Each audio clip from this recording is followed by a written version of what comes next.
alaikum, j'espère que vous allez bien. Alors, on va continuer dans cette vidéo, d'accord, à voir le branchement de trois onduleurs de même puissance, d'accord, c'est des onduleurs hybrides monophasés. On va voir comment est-ce qu'on va pouvoir brancher ces onduleurs en parallèle, d'accord, et avoir, c'est-à-dire en sortie du triphasé. Alors, bien sûr, ces onduleurs doivent avoir certaines caractéristiques bien précises et on doit, c'est-à-dire, veiller à certaines sécurités bien précises que nous allons voir après, c'est-à-dire la démonstration du câblage. Alors, comme la vidéo précédente, bien sûr, donc je dispose de trois onduleurs de 5 kVA chacun. Et ici, bien sûr, j'ai la batterie et j'ai le coffret électrique. Alors, le coffret électrique, bien sûr, je vais devoir, c'est-à-dire sortir les trois lignes L1, L2, L3 et le neutre. Pour avoir, par exemple, une installation triphasée, nous allons alimenter un moteur électrique ou nous allons alimenter une autre machine triphasée. Et bien sûr, comme j'ai précisé lors de la dernière vidéo, donc c'est des onduleurs hybrides. Et ces onduleurs hybrides, normalement, ils reçoivent l'énergie électrique directement des panneaux et ils vont alimenter la batterie, d'accord? Et en cas de manque d'énergie, c'est la batterie qui va alimenter les onduleurs. Donc nous allons voir comment est-ce que, c'est-à-dire, nous allons brancher tout cela.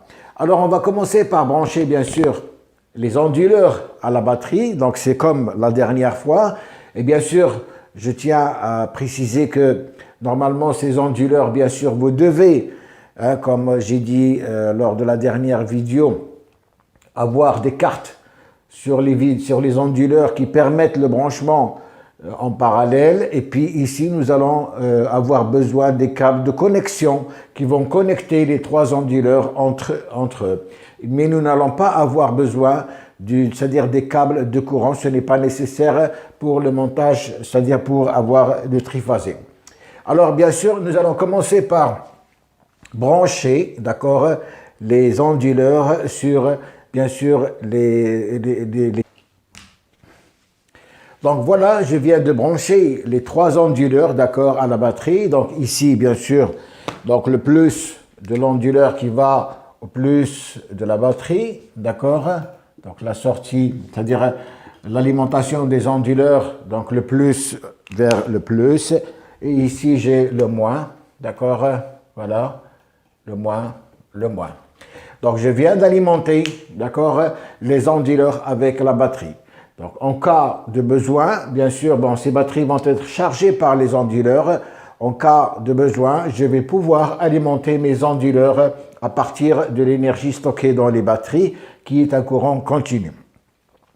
On verra lors de la prochaine vidéo, c'est la dernière qui va nous rester, le branchement, d'accord, c'est-à-dire des batteries avec les onduleurs, c'est-à-dire plusieurs batteries, comment est-ce qu'on va pouvoir les brancher avec les onduleurs et quelle capacité nécessaire de batterie pour chaque nombre d'onduleurs, chose qui est importante. Très bien. Donc voilà, je viens d'accord de brancher la batterie. Maintenant, je vais bien sûr brancher, je vais prendre de chaque onduleur, je vais prendre le neutre et la phase. D'accord? L'onduleur, par exemple, numéro 1, par exemple, il va correspondre à la ligne 1. Donc, je vais prendre une phase et le neutre de cet onduleur. Je vais prendre une phase et le neutre de cet onduleur. Et je vais prendre une phase et le neutre de cet onduleur. D'accord?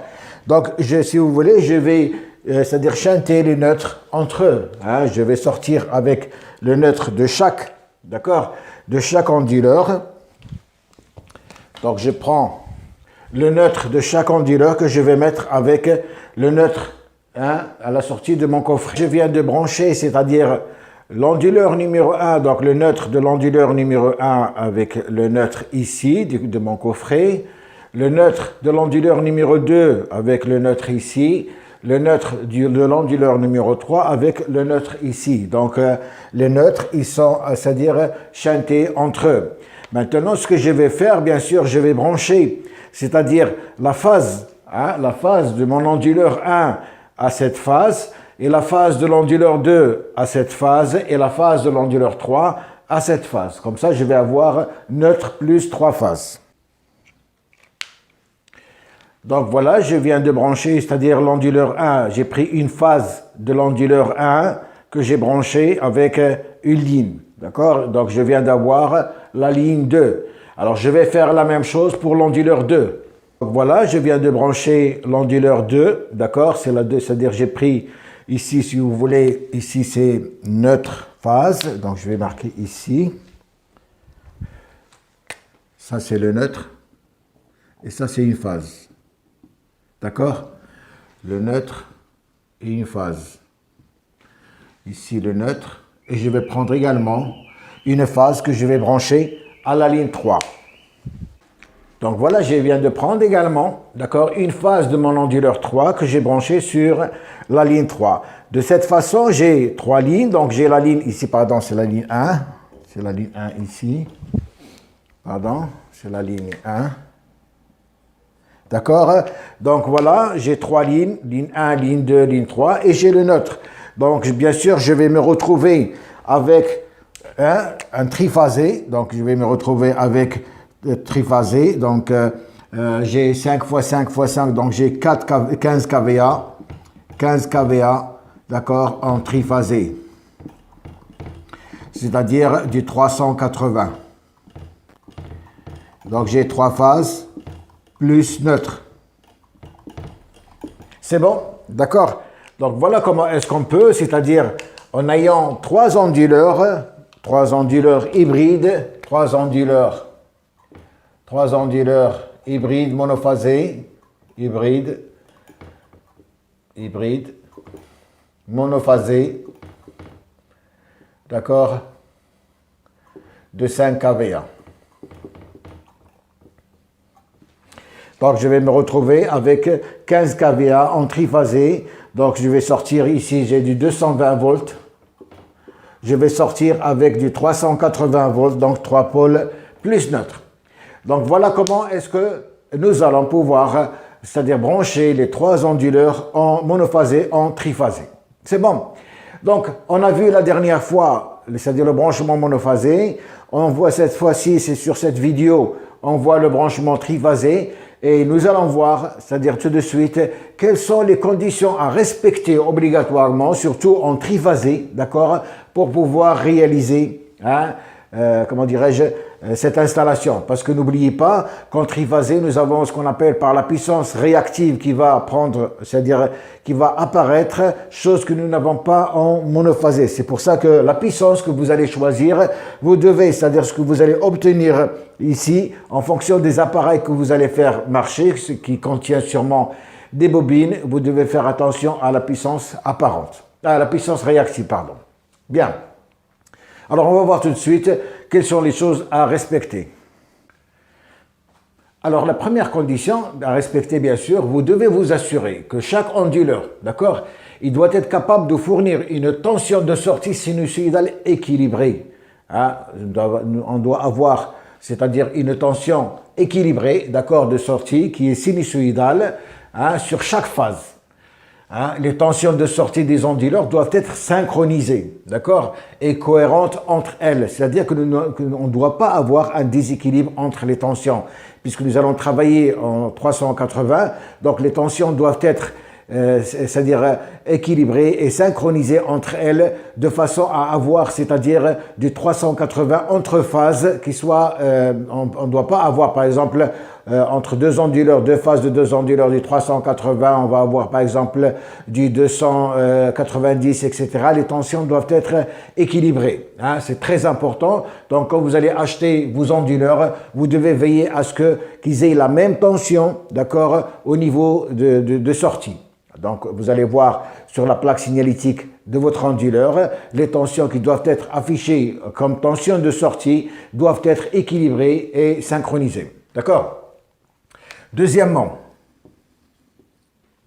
alors vous devez bien sûr vous assurer que les onduleurs sont compatibles. C'est-à-dire quand vous allez acheter les onduleurs, vous devez vérifier leur plaque signalétique. Il faut qu'ils aient les mêmes tensions, les mêmes intensités, c'est-à-dire toutes les données doivent être compatibles sur les 3 onduleurs, d'accord, et que leur capacité, d'accord, soit équivalente. hein, pour ne pas avoir une distribution de charge qui ne va pas être équilibrée, puisque nous allons brancher à la sortie de ces onduleurs des charges, d'accord, différentes.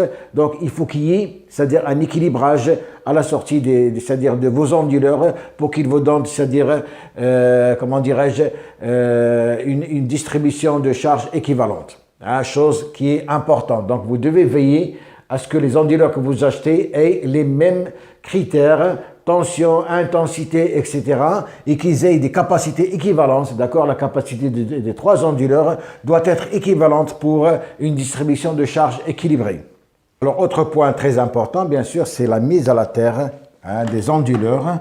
Vos onduleurs doivent avoir une mise à la terre, d'accord, correcte, hein, pour des raisons de sécurité, hein, pour éviter différentes formes de masse, etc., et pour éviter les problèmes de surtension, pour ne pas avoir des surtensions. Donc, il faut veiller à mettre vos onduleurs, c'est-à-dire une mise à la terre doit être réalisée. Alors, quatrièmement, équilibrage des charges.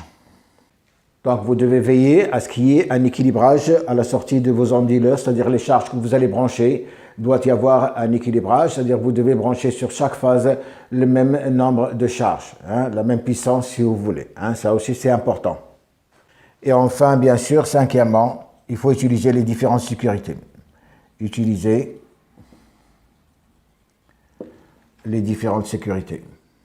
Donc, vous devez utiliser les différentes sécurités, c'est-à-dire les disjoncteurs, les fusibles, etc. Donc, tout ce qu'il y a, c'est-à-dire une relation avec la sécurité de votre installation électrique. Donc, voilà un peu les choses, c'est-à-dire importantes, c'est-à-dire lors de l'achat de vos onduleurs, c'est-à-dire vous devez veiller à ce qu'il y ait ces choses.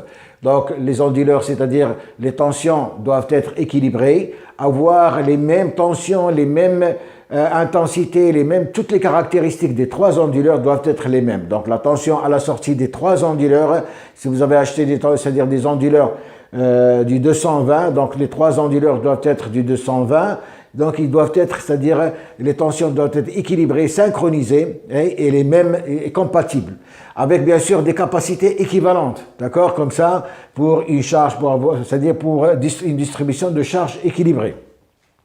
Une mise à la terre, donc vous devez veiller, vous devez avoir une mise à la terre de vos onduleurs, comme ça vous allez éviter les problèmes de surtension.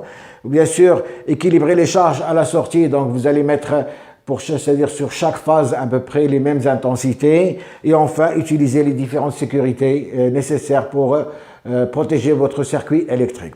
Donc voilà un peu les choses que vous devez assurer lors de l'achat de vos onduleurs, surtout quand vous allez utiliser une installation, vous allez passer du monophasé en triphasé. C'est bon. Donc voilà, c'était c'est-à-dire une vidéo simple qui vous permet de voir un peu comment est-ce qu'on peut brancher les onduleurs en parallèle et avoir du triphasé à la sortie et quels sont les points à respecter avant d'acheter vos onduleurs. Alors la prochaine vidéo, nous allons voir comment brancher différentes batteries sur les onduleurs et qu'est-ce qui est préconisé comme capacité de batterie en fonction du nombre d'onduleurs à mettre en parallèle. Alors, je vous demande de vous abonner à la chaîne, de mettre un like, laisser un commentaire, c'est très important. Et d'ici là, je vous remercie. À la prochaine.